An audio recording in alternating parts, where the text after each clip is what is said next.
शरद पवारांच्या पक्षाकडून खासदारांसाठी व्हीप जारी. महिला आरक्षण मतदारसंघ पुनर्रचना विधेयकाच्या चर्चेवेळी सभागृहात उपस्थित राहण्यासाठी व्हीप, मात्र विधेयकावरील भूमिकेबाबत अजूनही पक्षाचं मौन. राहुरी विधानसभा पोटनिवडणुकीसाठी निवडणूक सहनिरीक्षकाची नियुक्ती. भाजप आमदार प्रसाद लाड यांची नियुक्ती. राहुरी विधानसभेसाठी अक्षय कर्डिले भाजपचे उमेदवार.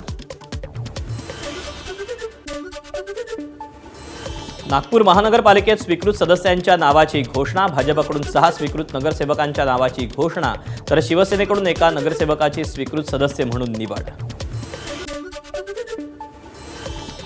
मेहू डॉन गाण्यावर आमदार धनंजय मुंडे थिरकले. व्हिडिओ सोशल मीडियावर व्हायरल. परळीत बाबासाहेब आंबेडकर यांच्या जयंतीनिमित्त काढण्यात आलेल्या मिरवणुकीत धनंजय मुंडेंचा अनोखा अंदाज. धाराशिवच्या सोनारीत गाळभैरवनाथाची यात्रा मोठ्या उत्साहात संपन्न. यात्रेला भाविकांची मोठी गर्दी. खोबरं आणि गुलालाची उधळण करत देवाची रथातून मिरवणूक.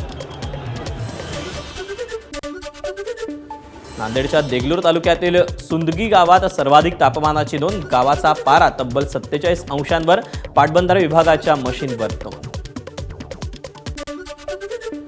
पुण्यातील उंडरी परिसरात एका नामांकित शाळेत फी वाढीविरोधात पालक आक्रमक. शाळेचे मुख्याध्यापक आणि इतर सदस्यांसोबतच्या बैठकीत पालकांचा गोंधळ. कुठलीही पूर्वकल्पना न देता फी वाढवल्याचा पालकांचा आरोप. मुंबईच्या अंधेरी पूर्व परिसरात MIDC पोलिसांची मोठी कारवाई. महाकाली केव परिसरात गांजा विकणाऱ्या 2 आरोपींना MIDC पोलिसांकडून अटक. 22 किलो गांजाही जप्त. आफ्रिकेतील नव्या देशाचा युद्धात अमेरिका इस्रायलला पाठिंबा. सोमालिलँड देशाचा अमेरिकेला पाठिंबा. इराण विरुद्धच्या युद्धात अमेरिका आणि इस्रायलला फायदा होणार. ABP माझा, उघडा डोळे बघा नीट.